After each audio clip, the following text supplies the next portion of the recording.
زمزم الحادي ومطرنا يا الله. Assalamualaikum warahmatullahi wabarakatuh. Sampurasun dulur-dulur nu di lembur baraya anu di kota, neraskeun hanca kisah panutan urang sadayana Kanjeng Nabi Muhammad sallallahu alaihi wasallam ku nadoman bahasa Sunda. Kamari urang nyarioskeun Gusti Allah ngadamel nur Kanjeng Nabi Muhammad memeh ngadamel Nabi Adam. Atuh ayeuna urang nyarioskeun kisahna memeh Kanjeng Nabi dipedalkeun di langit di bumi aya bewara.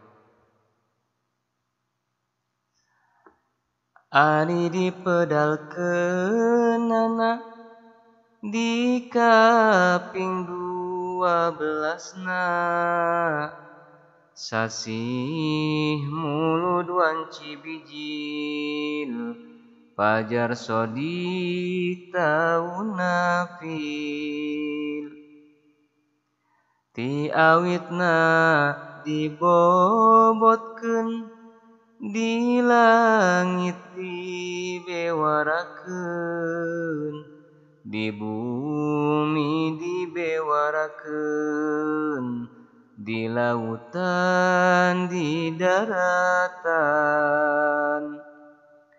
diembarkeun ka sadaya kieu unggeulna bewara ayeuna geus tereh pisan lahir Nabi akhir zaman. Datang mangsa cunduk waktu lahirna kakasih ratu, urang langit pada bingah sono kakasih Allah. Sadayana pada muji syukur ka kersayang widi para pandita jeung padri Yahudi jeung Nasrani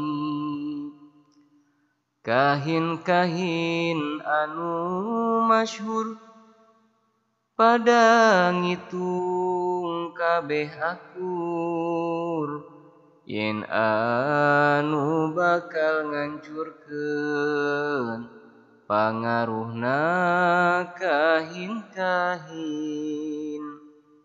sareng nu bakal ngalebur sakabeh agama sasar eta Nabi akhir zaman ayeuna geus dibobotkeun. Eta Nabi akhir zaman ayeuna geus dibobotkeun ayana di negeri Mekah ibuna Siti Aminah.